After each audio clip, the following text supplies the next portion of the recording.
afternoon, everyone, and welcome to our June Consumer Education webinar. We are joined by Megan Landman today. She will be presenting on our topic, Building Financial Security. Megan is a certified financial planner with Netto Invest and a wealth manager. She's also she holds a Bachelor of Commerce in Financial Planning from the University of Stellenbosch, as well as a postgrad diploma in Financial Planning from Stellenbosch. Megan provides objective, structured investment advice to help clients achieve long-term financial security. She's detail-orientated and methodical in her approach, and she ensures that the financial plans are carefully implemented, giving clients confidence and peace of mind about their future. Megan is going to share her expertise with us today, and I hope you find it very insightful. Thank you, and over to you, Megan. Thank you, Rihanna. Thanks for the introduction, and thank you to everyone joining today. My aim today is to provide you with some financial security of your own, because I want you to think back to, well, if you're anything like me, you've had months, I'm sure, where there's been medical expenses, maybe your car's broken down, or all your toiletries have run out, and now you look at your bank account and you think, wow, how am I going to get through this month? And maybe you have someone that you can ask for help, maybe you have a credit card, or maybe you've made provision for months like these, and you have a savings account that you can quickly make a transfer from. So my aim today is to give you some basic steps that you can start implementing to help you be that third person in my scenario. And just let's touch on why that's important. So if we look at South Africa, the unemployment rate is currently around 33%. So yeah, that's security is really important. There's also a low savings rate with approximately 6% of South Africans able to actually retire comfortably one day. There's also high debt levels, which means that a large portion of people's salary is going to just servicing their debt. And there's inflation and interest rate volatility too. I'm sure if you've gone grocery shopping recently, you have seen that for yourself. So yeah, let's start looking at some practical steps to start building your financial security. So lots of things in finance revolve around actually knowing what your numbers are, and that starts the budget. So firstly, I want to reframe budgeting. It's not a restriction, but rather permission to go on that weekend away or eat that nice dinner out because you've made provision for it, so you can do it guilt-free. If you haven't got a budget, there are 6 steps to implementing or putting one together. And the first one is by downloading a 3-month bank statement. You're then going to list your actual income that comes into your bank account. So not your gross income, but the net after tax and after deductions. And then you want to list your fixed expenses. These are expenses that don't change from month to month, like your rent or your bond repayments, your insurance, gym membership, any subscriptions. Then you average out your variable expenses over the last 3 months, like your food, your petrol, your entertainment. And then you calculate the total expenses for your total average expenses per month, and you compare that with your income, and you see if you need to cut back on some costs or if you have the ability to save. And then you just want to monitor and track your budget and make sure that it changes as your life circumstances change too. So some extra tips with budgeting is first pay yourself. So before you spend any discretionary money, do that transfer into a savings account or into your debt. Then there's also a helpful rule it's a 50-30-20 rule, which is just a helpful guideline. It's not a perfect fit for everybody's circumstances, but that's where 50% is ideally allocated to your needs, 30% of your income is allocated to your wants, and then 20% to savings. There's also some banking apps that you can use, and within the banking apps they have their own budget facilities. Otherwise, there's some budgeting apps that you can use like Vault22 and Good Budget, for examples. or there's the good old spreadsheet or pen and paper. It doesn't matter how you budget as long as you are able to track your expenses and your income. Okay, so now that we've got your budget, any good budget can be completely derailed by unexpected expense. So we want to make sure that we can build an emergency fund or a safety net. Thinking back to that example at the beginning of the slide, at the beginning of the presentation, where you have those months where things come at you and you don't expect those expenses, or maybe you've been between jobs for a month or two. What did you do in those circumstances? Did you get into debt? Because most people do, and that's why we have an emergency fund, to try and break that cycle. So what an emergency fund is it's a separate liquid investment or fund that you can access within a day or two, like a savings account or a money market account, and you want to try and get that to 3 to 6 times of your total monthly expenses, and that's strictly for emergencies. A way to start building this is to automate a monthly transfer into the savings account after payday. And once it's built up, you only need to replace what you've used. You don't need to keep allocating money to that. And you want to preserve that capital. You don't want to take any risk with it. So, as I said, a savings account or money market are great for this. So now that we've got your budget and your emergency fund building up, let's talk about debt. Debt is something that a lot of South Africans have, and while not all debt is bad debt, think about a student loan or a home loan, for example, unmanaged debt can be really detrimental to your wealth over time. So there's 2 helpful methods or popular methods that can be used to help pay off your debt. The first one is called the avalanche method, and this is the most mathematically optimal method. So what you do is you list all your debts from the highest interest rate to the lowest interest rate. And you pay the minimums on all your accounts and put any extra cash that you have towards your most expensive debt. And then once that's paid off, you roll it over to the next most expensive debt. The other option is the snowball method, and this helps build momentum by ticking off quick wins and keeping you motivated. And this is where you list your debts from the smallest balance to the largest balance. Again, you pay off your minimums on all the debts that you have. And then once the smallest account is paid off, so you're going to allocate any extra cash to the smallest account. Once that's paid off, you then allocate it to the next smallest account. And while both methods work really well, the correct method for you is the one that you'll actually stick to. And you always want to try and pay more than just the minimum on your debts. And I'm going to show you the power of doing this using a practical example. Let's say you've got a home loan of 20 years for 2 million Rand. The interest rate is 10.75% and the minimum monthly repayments is 20,300 Rand. Now, if you were to just put in an extra 500 Rand per month into your home loan from the very beginning, let's look at how much of an impact that makes. You would save interest of about 267,000 Rand and your loan would be paid off a year and a half earlier. If you increase that to an extra 1,000 Rand a month in the beginning, you'd save about 480,000 in interest and your loan would be paid off almost 3 years earlier.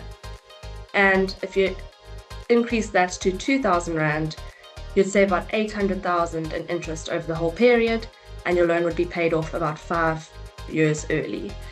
So this really shows the impact that compound interest has and how it can actually work for you, because every Rand additional to your monthly repayment that you use goes towards paying off the capital, which then reduces the base that future interest is calculated on.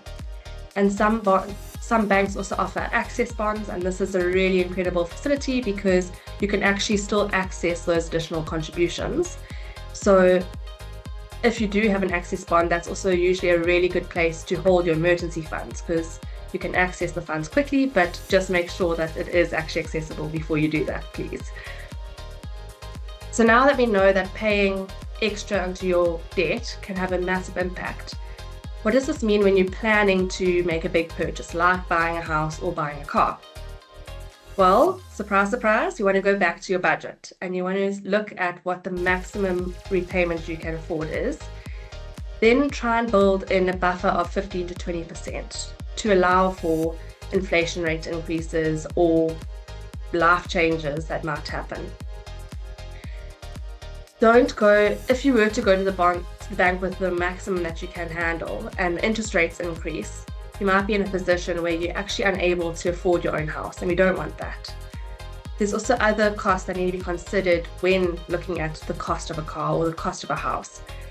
So for example, if you look at a car, it's not only the repayments that you need to look at, but also the fuel, the insurance on your car, the maintenance, having to replace tires every now and then. And you might have heard about balloon payments, but ideally you want to try and stay away from those because they feel much more affordable at the beginning, but you're left with a big lump sum that you need to pay off towards the end. And then if you're looking to buy a property or considering whether you should buy a property or rent a property, costs that need to be considered when buying a property are not just, again, the bond repayments, but also the rates and the levies, the maintenance and insurance. So now that we've covered the foundations, let's look at actually building your wealth. When investing, you want to make sure that your investments match your time frames. And there's typically 3 types of time frames that we look at. It's the short term, the medium term, and the long term. And what falls into those time frames will be different for every person because we all have different goals and things that we're wanting to buy or achieve. So the short term is any cash that you need to access within 2 years. And that can be for your emergency fund, for a holiday, for example, or maybe a deposit on a car. And you want these funds to be nice and conservative because you don't have a lot of time in the market. So if there is market volatility, you can actually risk losing some of your capital. Then we have the medium term, and this is anything that you need within 3 to 5 years. And that can be for a house deposit, for a business, to build up business capital or education, either for yourself or maybe your kids. And now you have slightly longer time in the market, so you can afford to take on some more risk. So you can have more moderate growth investments in there because there's time for the market to correct itself if there is volatility.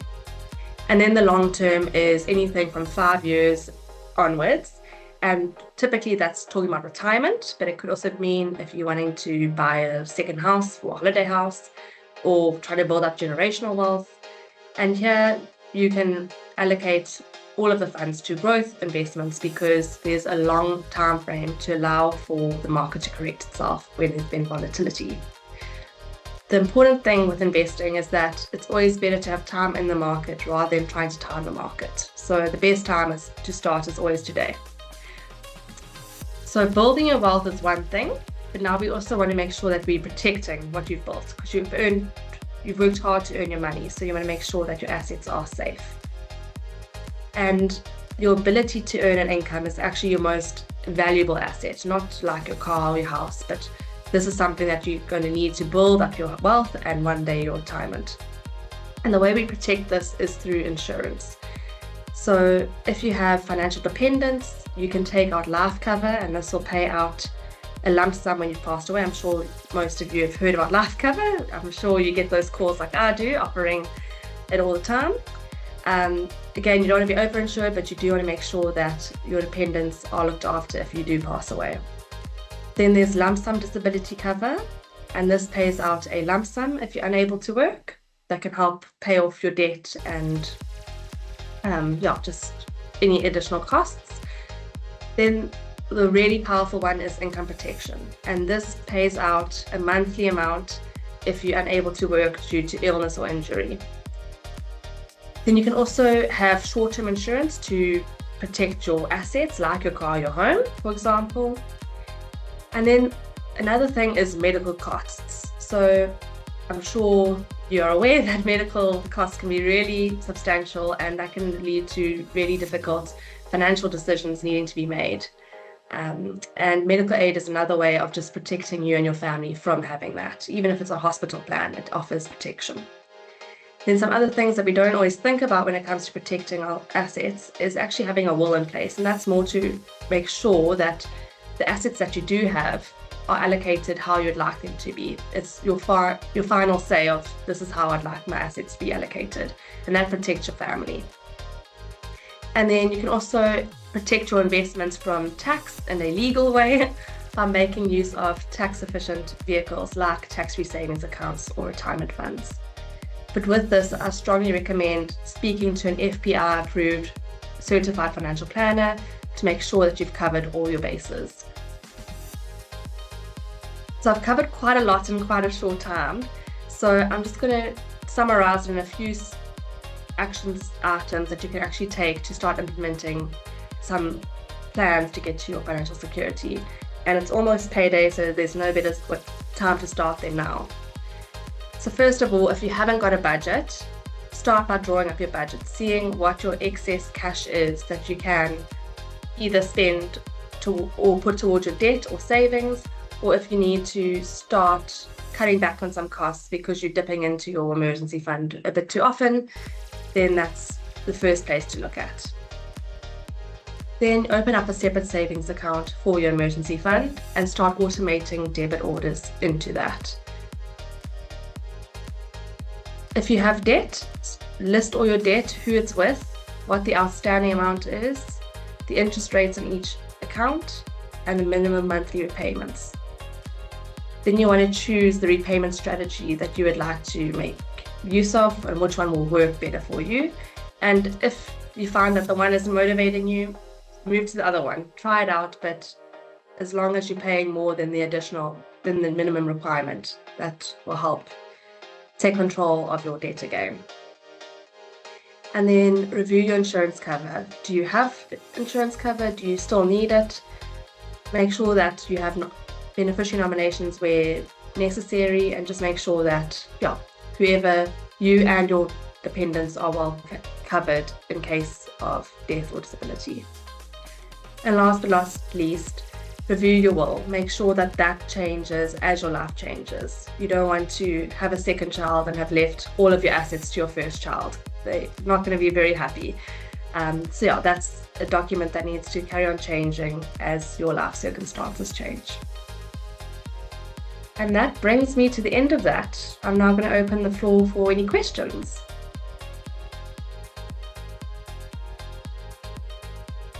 Thank you, Megan. Do we have any questions online? Anybody that want to ask a burning question? Yes. Lolo, do you want to go ahead? Thank you, Rihanna. I don't know whether it's a burning question, but I'm just curious, what would be some of the vehicles that you could use for medium-term planning, if you want to invest for something in the medium term? Just some general suggestions. Sure. So I'm just going to go back to that slide.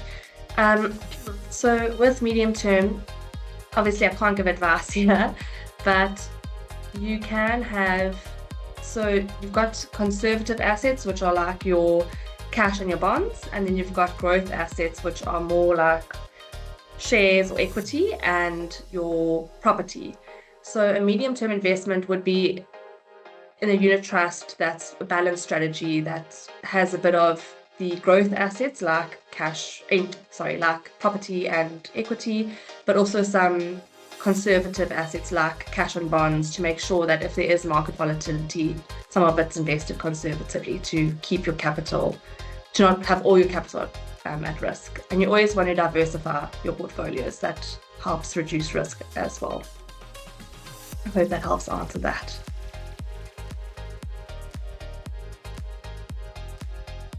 I see a thumbs up, so I think that was a great answer, Megan. Thank you so much. Any other questions? If you have a question, you're welcome to go ahead and ask. Okay, it's very quiet. Megan, let's see.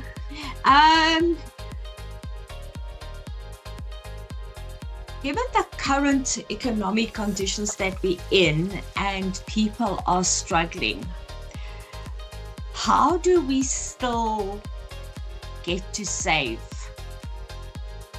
How do we balance? How do we balance that, paying off your debt and trying to save? Yeah, that's a very difficult one that we do face. I hope you can hear me. There's building going on. Yes.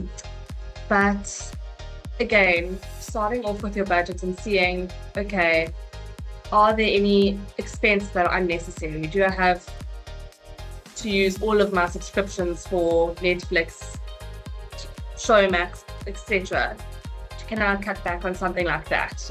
Am I eating out too much? Do I need to start buying groceries and being more conservative with what I'm spending? So that's a good starting point to first look at what are my costs and where can I reduce them. The other option is, okay, if you have the ability, do I need to look at another revenue for income? So those are two ways of making your budget balance out a bit more. But then you also, the one thing about investing is that you aren't guaranteed to have a return in any 1 year, depending on how you invest it. But your debt is always something that it's a guaranteed cost. You're going to be paying off your debt with an interest rate. So I think the first thing would just be taking control of your debt and trying to pay it off as fast as possible. And even if it is just 100 Rand extra every month, just using that and once you've got momentum, then you can start building up that emergency fund first and then saving. Okay. Any other questions? Hi there, Megan. I hope you can hear me. Yes. So on the mood, and it's a bit windy here. So I don't know if the wind's going to interrupt. I just wanted to ask, at what point then do you have to have a sort of tax consultant? If you, like you mentioned, do you need to look in a sort of alternative revenue income or a side hustle kind of thing? Because obviously you would need to then be compliant with SARS. So how do you juggle this? You've got unit trust, got tax-free savings. There's a million different ones. How can you effectively, without having to pay another person, to make it work for you? Sorry, I missed a bit of that. Yeah, so I'm worried with the wind. It's picking up some interference. I was just saying, you mentioned maybe an option would be to look at maybe getting another source of income, like a side hustle in a way. But Yeah. now all these things should technically have some sort of tax implications. At what point are you supposed to have a tax consultant or accountant to be involved? But then that's also going to be an extra cost. So yeah, I suppose at what point should you be looking at that? Yeah, that is a tricky one. I think it's always good to get tax advice. You don't want to mess around with SARS. There are lots of different accountants out there and you can get quotes and see, and even if it's just to have a once-off consultation and figure out, okay, what does this mean for me? Obviously not everyone's able to just go and have a second income. So that's not the first place that people are able to go to, or maybe it's just having an honest conversation with your boss. Yeah, that is more of a trickier avenue to make your budget work out. But I think when you do have more income and your things get more complicated, I'd advise looking around, getting some quotes from different tax advisors and just seeing what that means for you. And even if, as I say, they can give a once-off consultation and from there you can submit your own tax returns, then at least it's a good starting point to see where you're at. Or just do your tax return and see if it prompts you with questions that you can answer yourself. And if you struggle, then reach out for help. Okay, thank you. Sure. Thank you for that question. Anyone else?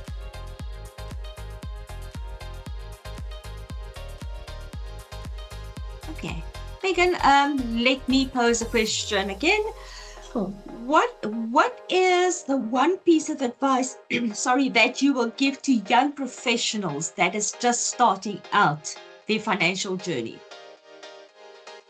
Sure. Again, I know it's very basic, but the importance of having a budget, and then you can actually work from there, because you want to live within your means. So it's always nice. We have desires. There's a lot of things out there that we'd like to buy and get ourselves, but you don't want to find yourself in a situation where your lifestyle is not sustainable. So always live within your means. And yeah, I think for me, income protection is extremely important. It sounds really basic and boring, and when it's a premium that's just going off your bank account. But if you had a black box that could protect your income for the rest of your life, I'm sure you'd ensure that you have enough insurance for that black box. And that is what income protection offers. So yeah, just making sure that you are covering yourself if you're unable to work for some reason. And yeah, I think living within your means is a good starting point, because you don't get into debt that way, and it's almost Sorry, makes Megan, it easier. we've just lost your sound for a moment. Oh, can you hear me now? Can you hear me now? I can. Okay. Yeah, I'm not sure if that's Rihanna's side, but yeah, basically, if you start off well, then you're already in a really good trajectory, because then as you grow in your profession and you have more income, then again, when you get an increase, don't just use the whole increase to use towards your lifestyle, but actually look at it and try and allocate more funds to savings, and take slightly less of an increase in your lifestyle so that you can build up that extra savings budget. Perfect. Is there any other questions?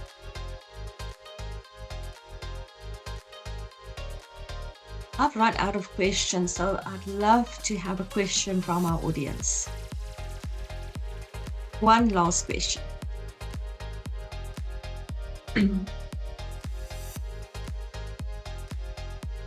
Megan, it doesn't look as though it doesn't look as though we've got any other questions. If there's no other questions, I would like to thank Megan Landman for her time and sharing her insightful knowledge with us.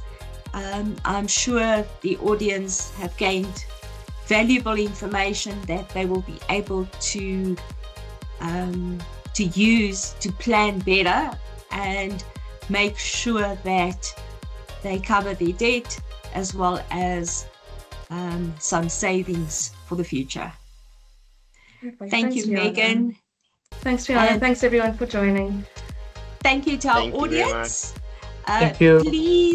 Please go to My Money 123 for any other videos, or if you want to book a workshop, please get in touch with us, and we are most happy to accommodate you. Thank you so much for joining us. Have a lovely afternoon.